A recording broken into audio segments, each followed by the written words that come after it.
Welcome to the Line Life podcast. I'm Jeff Postlethwaite, Senior Editor of T&D World, and today we're bringing you more stories of the grit, courage, and inspirational teamwork that it takes to be a line worker. Hello and welcome to the Line Life podcast. My name is Amy Fishbach, and I'm the field editor for T&D World magazine and the host of the Line Life podcast. Before we begin this interview-style episode, I wanted to invite you to join our Line Life podcast community by going to linelife.podbean.com.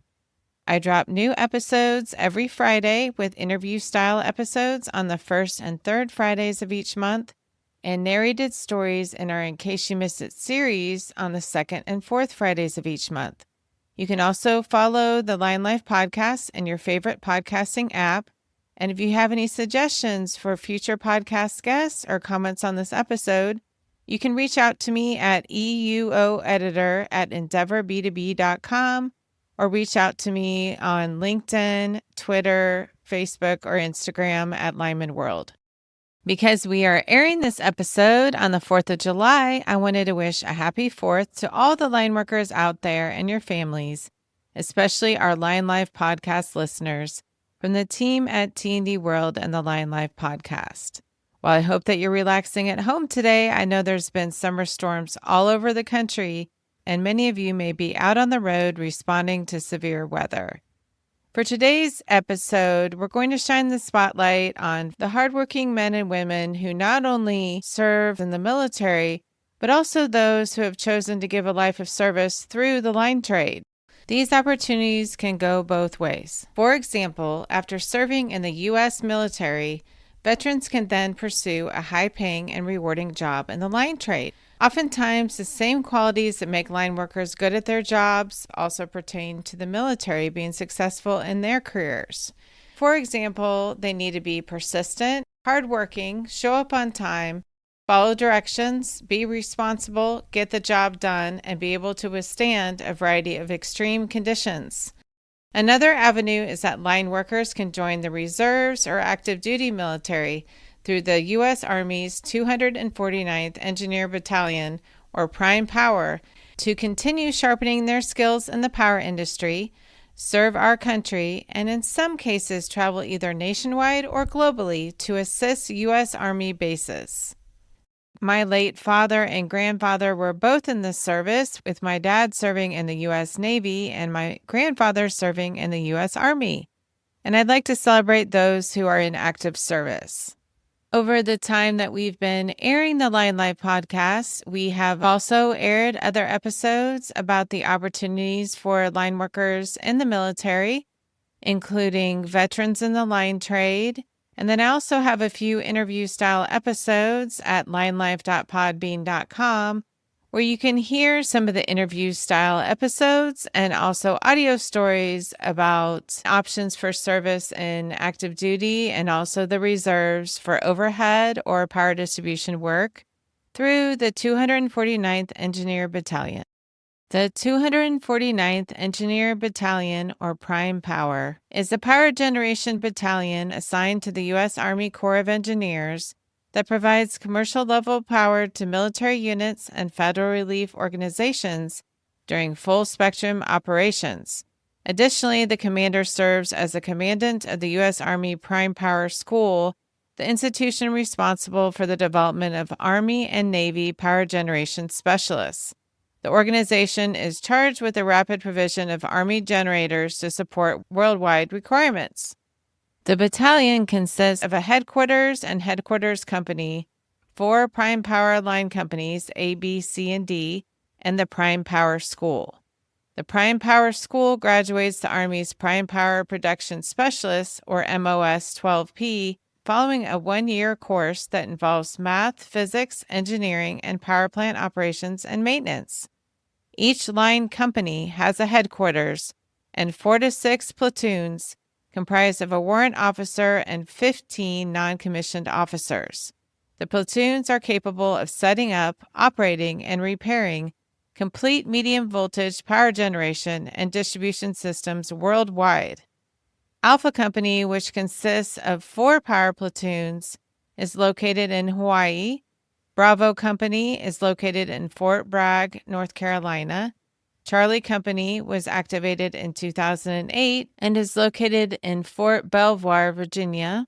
And Delta Company, comprised of all reserve soldiers, has its headquarters and 3 platoons at Cranston, Rhode Island, and 1 platoon at Fort Belvoir, Virginia. The battalion offers a variety of services, including electrical power requirement assessment, power production, transformer inspection and test analysis, maintenance and repair of power plants, substations, and government-owned or managed transmission and distribution systems, circuit breaker and relay maintenance, infrared surveys, medium voltage electrical contractor oversight, and training for personnel to operate and maintain prime power distribution and generation equipment. Line workers, if you're looking to join Prime Power, you can check out their website at usace.army.mil/249th-engineer-battalion. Now let's dive into an interview that I had at the International Lineman's Expo with a member of the 249th Engineer Battalion. As many of you know, at the International Lineman's Rodeo, we have a military division. And every year during International Lineman's Rodeo Week, you'll see the military competitors in full uniform in the convention center and also in their team t-shirts on the rodeo grounds. This year, I had the opportunity to catch up with a few members from 249th Engineer Battalion, and I'm going to start with my interview with Staff Sergeant Christopher Garrett. He joined us for the 40th anniversary of the International Lineman's Rodeo and Expo, where the 249th Engineer Battalion and Prime Power had a booth. Staff Sergeant Garrett, first, can you talk about how you got interested in serving in the U.S. Army? So U.S. Army was kind of a on-the-spot decision for me. Mm-hmm. I went to college straight out of high school for a couple of years, made some bad decisions. Got out of college, worked the regular work field for about a year or so, and just randomly decided to join the Army. Actually joined the Army as an infantryman, enjoyed that for a while, and then made the switch over to Prime Power where I am now. So I know that you're not trained as a lineman, but can you talk about the lineman training program at Fort Leonard Wood and what opportunities are available for training? So specifically, I'm not lineman, but our MOS does offer that in the active duty. It's an additional skill that's offered at our schoolhouse at Fort Leonard Wood. I haven't been lucky enough, I guess, to go there yet, but I've heard it's a great school and one that I've been eyeing for a while now. How would you get involved in that training program and what's available at Fort Leonard Wood? So our entire schoolhouse for our MOS is at Fort Leonard Wood. We're a very specialized MOS. It used to be you had to be in the Army for at least 2 years and then reclass into it. You had to put a packet in, have that packet get approved, and then reclass in. They just changed it to within the last year and a half, where you can join the military for this MOS. So you can come in essentially off the streets and join.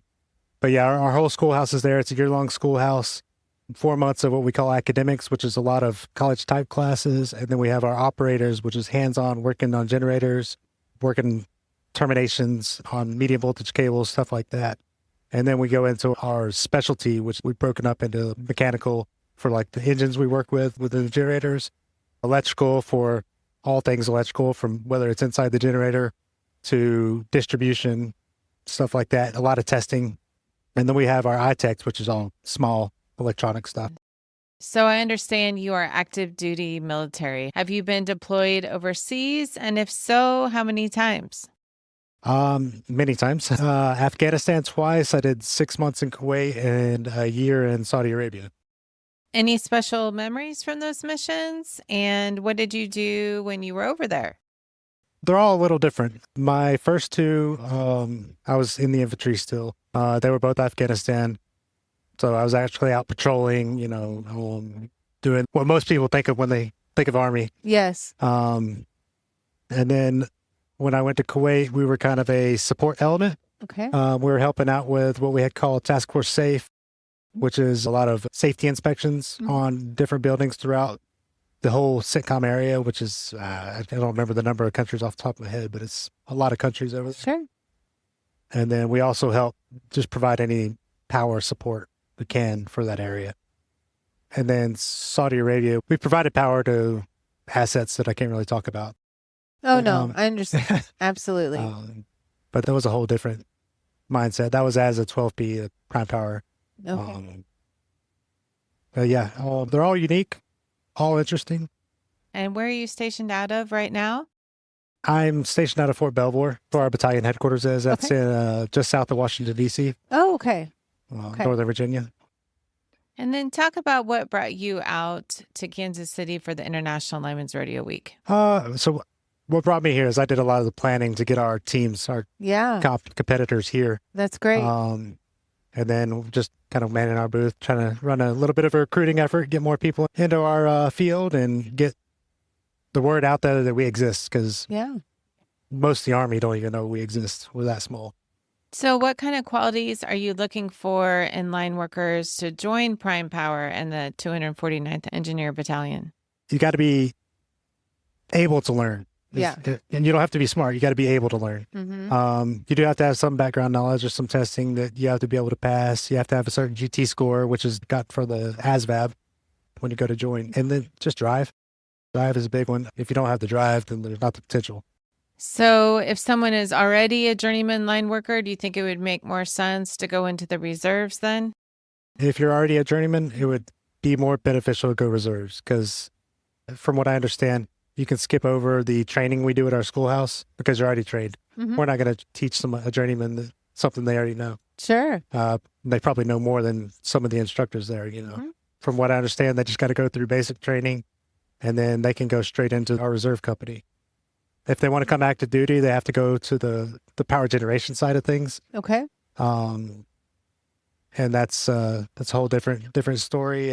Not quite as much overhead work, more generation work, power generation. Power generation work. Yeah. So if you go into active duty, it would be 100% full time. But what would your life look like if you are a line worker who is in the reserves?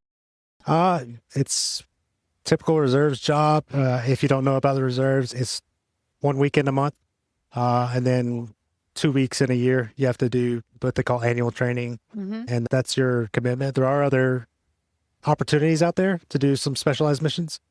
I know one they completed, it was either earlier this year or late last year, to Antarctica, which is super unique. That's interesting. I haven't heard that.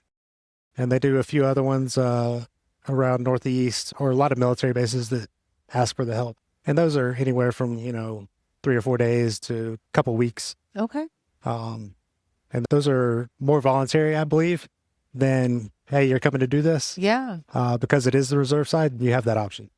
So in the reserves, you travel around to different Army bases to help? They do at times. Projects? I know they do a lot of work at Cape Cod, at Fort Indiantown Gap in Pennsylvania. There's a potential in Arizona coming up. So yeah, there's travel opportunities there as well.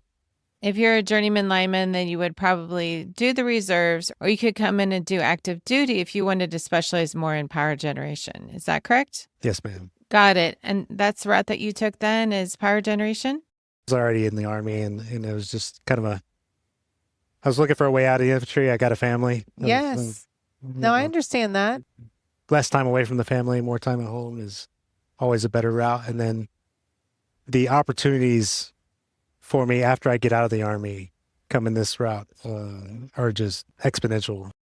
So tell me about it. What opportunities do you have your eye on? So ideally for me, if I go work at a hydro dam, it would be the perfect job. Now those jobs are hard to find. People tend to get those and sit on them until they retire. But a lot of people go into testing. Good pay. It's needed all over the country. Yeah, that's where a lot end up going. So how many years until you can exit the military, become a civilian, and get one of those jobs? 6 more years for me. 6 more years. Okay. I'm sitting at 14 now. Okay. I plan to get out right at 20, get that retirement pay, start up another job. That sounds fantastic. And then is there anything else that you'd like to say to our Line Life podcast listeners about the 249th Engineer Battalion or Prime Power? Yeah, if you hear about us, you see us around, just, come up and talk to us. We're not We're regular people too. Some people get a little intimidated by the uniform. Hey, we're just regular people too. Love that. Well, thank you so much for taking time out to talk to me today. I really appreciated learning more about the opportunities for line workers in the military. All right. Thank you, man. This episode of the Line Life podcast was written, recorded, and edited by Amy Fishbach. It was produced by Jeff Postlewaite. That's me. To listen to past episodes, visit www.tdworld.com/podcasts or find us at Podbean. You could also drop us a voice memo or message at linelifepodcast@gmail.com with your comments on this episode. We'd love to hear from you. Please follow this show on Podbean or your favorite podcasting app to be updated when new episodes are released. Thank you for listening.